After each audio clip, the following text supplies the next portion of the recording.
Look, here it is. This year, the proportion of female Rubik's Cube players among all Rubik's Cube players is still less than 10%. 9.2 according to my viewers. If Charlie's faster than Georgie, Georgie will not rest until she's faster than Charlie. That is how they work. I don't think anyone in the West or in countries I've lived in that I know about would look down upon a girl for cubing. That's not something. There's a translation happening here, of course, as well, and different cultures that I don't understand. I have had girls who have come to the club and have stuck around for a while, but eventually have got a bit broed out. They've been the only girl there and have gone, Do you like to solve magic table times? Me too. What's your magic table time single? And you can all argue in the chat about why you think that is or whatever as well. And then people will argue in the comments when I put the VOD up. Anyway, but here we go. Let's flip it up a little bit. Let's talk about, let's have a look at this from this post. So shout out Qbeth. She posted, happy 1 day late International Women's Day. Mine's very late. Wasn't it March 1st? 13 days late. The only reason I'm mentioning it is because there was an article released in China yesterday about female speedcubers and why there are more males than females in the sport. It's in Chinese, of course. And then she said, spot me in the article. Oh, was it March 8th? Nick, thank you very much. So I'm not that late. But yeah, so Qbeth, who you should go and subscribe to as well. Link is in the chat there. But we are going to take a look at this article over on Weijin. Yes, I would like it translated to English. Thank you very much. Appreciate that, Google. So let's have a look and see why this article reckons there are more girls than boys than girls in speed cubing, everyone. And you can all argue in the chat about why you think that is or whatever as well. And then people will argue in the comments when I put the VOD up. Anyway, but here we go. This is according to Dreamcube, whoever that is, on March the 8th. As a globally popular intellectual sport, Rubik's Cube has attracted countless Rubik's Cube enthusiasts to participate in competitions and set records. But for the people involved, it is not difficult to find that the proportion of male players is significantly higher than that of female players, whether in online communities or offline areas. Yeah, that is true. So far, facts. Okay? So far, facts. I'm going to back this up with a little stat, right? I'm going to go to my analytics for a second here, and I'm going to go to analytics, and then I'm going to go to audience, and I'm going to have a look at my gender split. Where is it? I'll just pop it over here so you can see what I'm looking at. I'm giving away all the goods here now. So here we go. Yep, that pretty much stands with my stats here as well. They said 10%.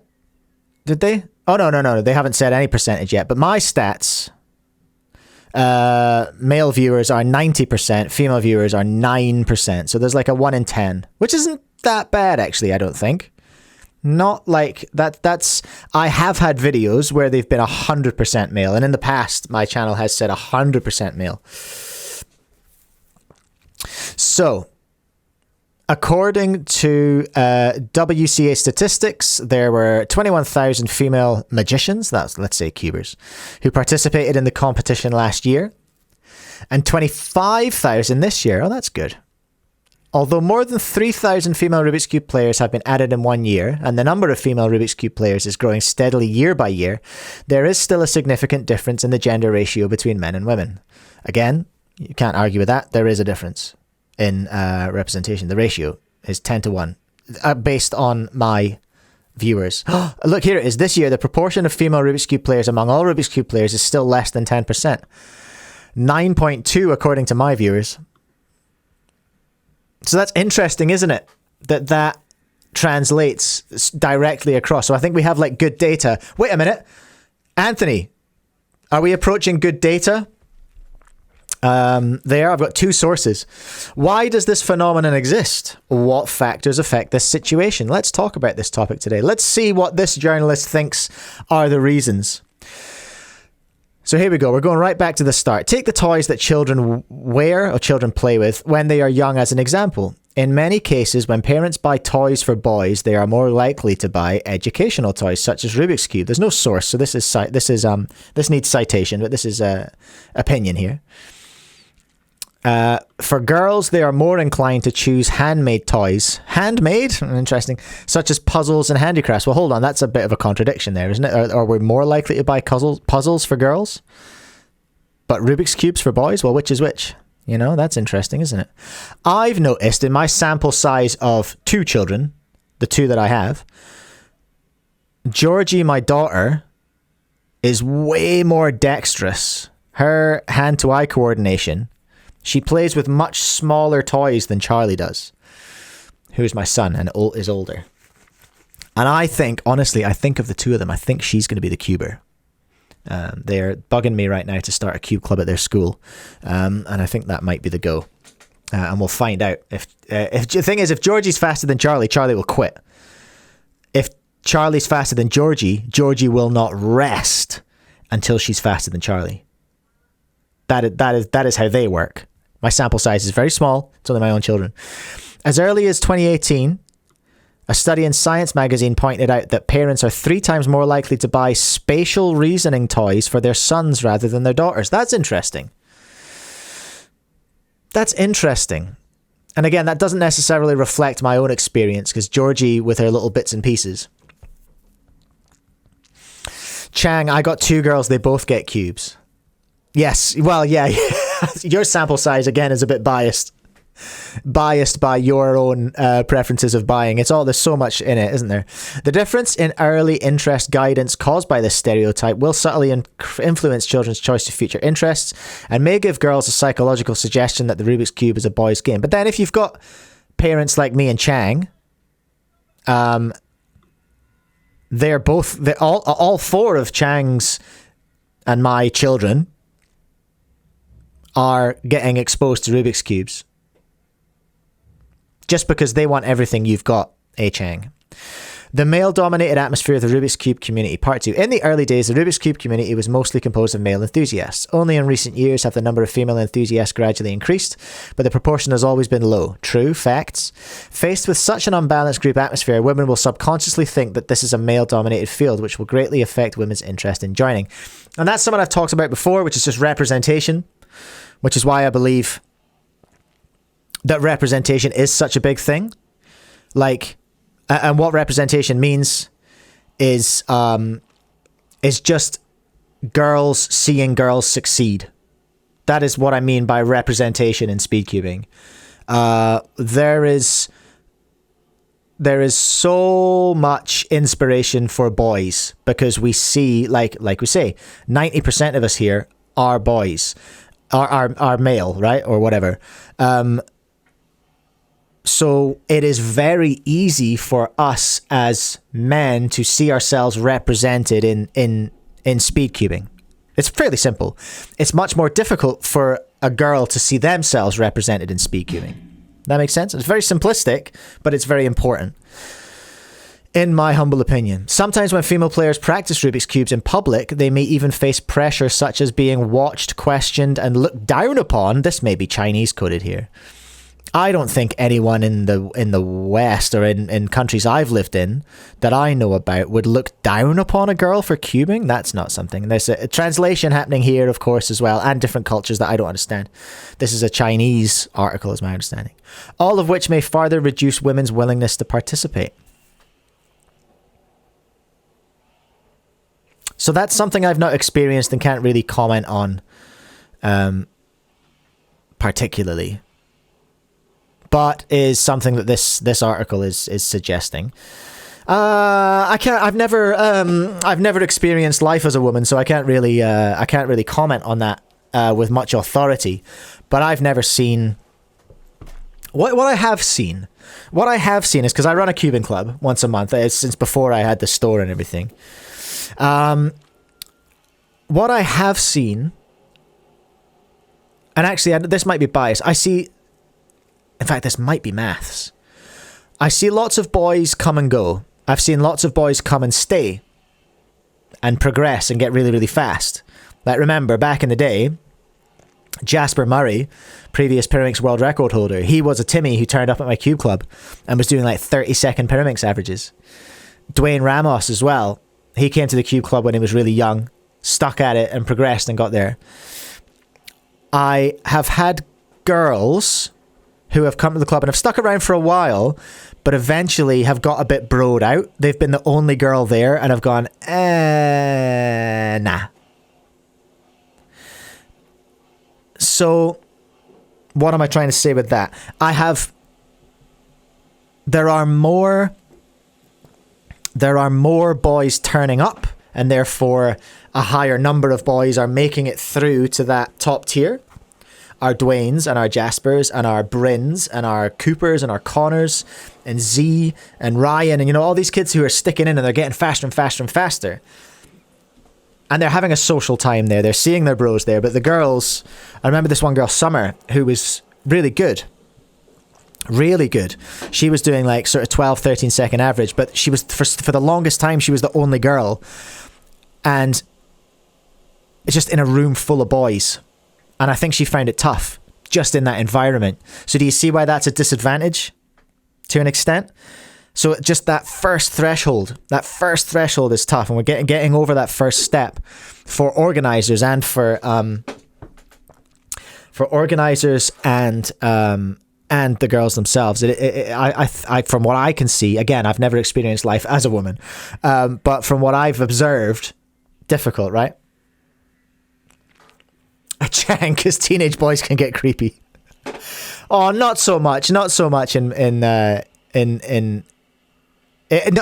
my own experience, in my own club. It's not so much that they're creepy, it's just that they huddle and they talk in a different way. It's fascinating to watch. Wesley, no, we're not blaming we can't blame the boys. Yeah, Heron, a lot of people came through the cube club, which is kind of cute.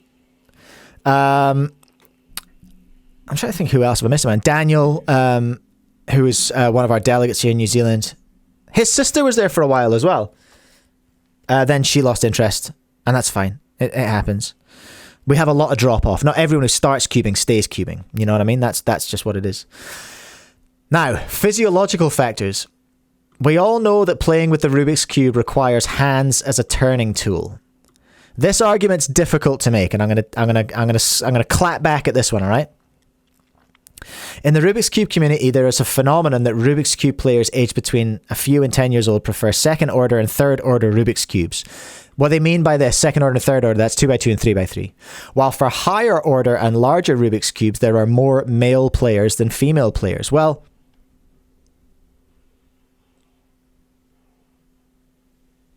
I'm not sure if that's true.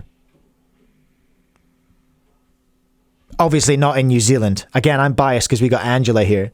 Angela Berganza, who rocks the big cubes.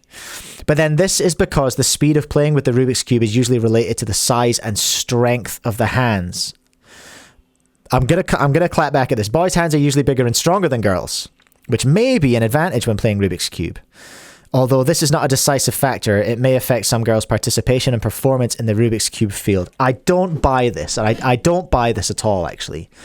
Because, madam,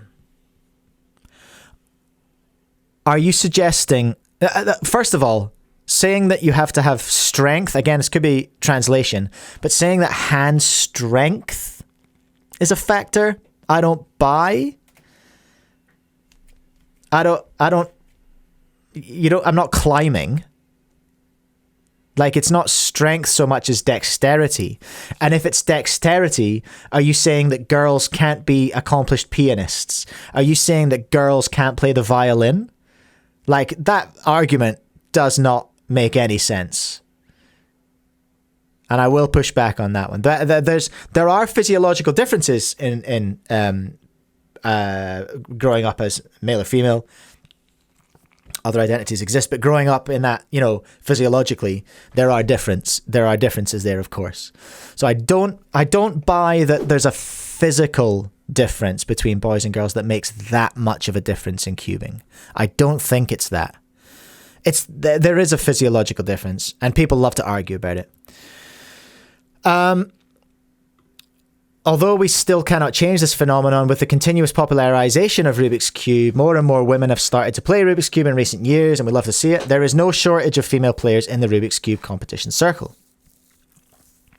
Let's take a look at the single and average world #1 female athletes in the 17 official WCA events. So this year's Qijian Xiao. Someone said that was pronounced like a TS. Qijian Xiao with the 3x3 single and average. Love that. Magdalena, the queen. She's got 2x2 and 5x5. Has she got 31.21 and 5x5? Gosh dang. Chang, I feel like seeing my girls and their peers around 10, girls have better dexterity than boys. Well, see, that's kind of what I'm seeing in my daughter as well. She's so precise she's got so many little bits. Everything she plays with has such tiny little bits that I hoover up because they're spread all over my house. Second class average. Oh, what is this? Second class average women's world #1. Nancy Liu has got, she's got second class. What does that mean? I'm lost on that one. Hold on. World Cube Association. Nancy Liu.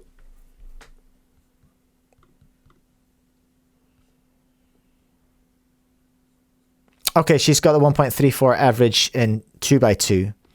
Is she the speediest 2x2? No, she can't be. No, it's Magdalena. That's interesting. What's Nancy Liu must have something. Oh, okay. She's got right. She's relatively high on 3x3. I think that's just a confusing translation, and that's fair. It's interesting that they've got a picture of 3x3 and then the average of a 2x2. Sure. 4x4 single, Katie Hull, of course. There's our girl. There she is, Queen Angela. She's the female world record. 4x4 average, 25.8, of course. Kate Graham with an awful lot of big cube stuff. And I'd never heard of this person. I'd never heard of Berta Garcia Para with the three blind queen. 16.3 for the single, 19.2 for the average. She's got 4 blind as well. I think we looked at this last year, didn't we, for International Women's Day? Or we looked at something. Regarding female speedcubers, and I don't think there's a single 5 blind competitor. Didn't we work that out? If we go to 5 blind, average, and then female. Oh no, there is. I beg your pardon. I'm talking rubbish. Shout out Mengfei Shen, who was competing in Glasgow. Okay.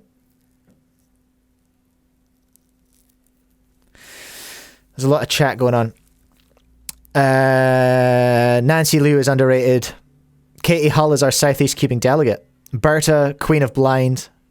Berta used to be one of the best in the world for blind. Well, dang. I beg your pardon. I'm so sorry. I had not heard of Berta, but that's cool. FMC Liu Yue. She's got a 17 and a 21 average. Damn. There she is. There's Juliet. The OH. Look at this. #1 in the women's world in single-handed triple jump. Juliet Sebastian, officially the best at triple jump. Best cuber at triple jump. Who's this? Beth Lee. That's Beth. Wait, that's Cubeth. For the Megaminx, of course. 28 seconds single. Lily K for the Pyraminx. Average 1.77. Mariana Castro for the world's first female single diagonal turn. Ooh, that must be Scube at 1.44. That must be Scube. Gotcha. And then Kai Yujin in the tilt. What the heck is the tilt? Yujin Kai. She recently became a Gan guru, didn't she? Scube. It is Scube. She's a Scube lord. Okay. That's right. And then who's this? Square One. 4.6 and 6.3. Dang. Anshu Chenuru. Shout out. Shen Mengfei. Here she is with the 5 blind. Yeah, okay. And then we've got Pyramid Single, Lim Jia Ying with 8.6. Magic. What's this? Fiona Bao? Magic Table Times? Fiona Bao? Who that? Fiona Bao. Who that? Who that? What you do?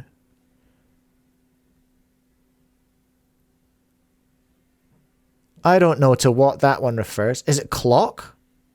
2.57, 3.17 average. Whoo! Yeah, that's what it is. The Magic Table Times. Do you like to solve Magic Table Times? Me too. What's your Magic Table Times single?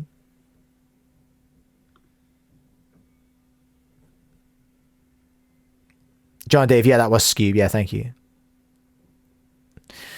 Chang, time to train my girls for 5 blind. Hell yeah. Yep, got it. Scube, got it. Curious Nick, I think there was a study that females are more likely to discontinue participation in competitive activities after initial setbacks. No way. That's those efficient female brains going, I don't need this. Yeah, the translation's very whack. Level Up Piano. Fiona by the Clock Goat. Yeah, I remember her now. I thought it was going to be Magic as well. The Rubik's Cube has no limitations. Not only men, but women can also play the Rubik's Cube, and can play it well. I thought there was a flex there. Today is International Women's Day. I would like to wish all women a happy Women's Day. Shout out all the girlies. Break the prejudice. Don't be affected by stereotypes and do what you like without burden. Hell yeah, sister. Hell yeah. Well, there we go, everyone. I'm not sure if I buy the physical argument that much. Hey, people like to make it, but I don't think I buy it. You know, look at any virtuoso musician, female musician.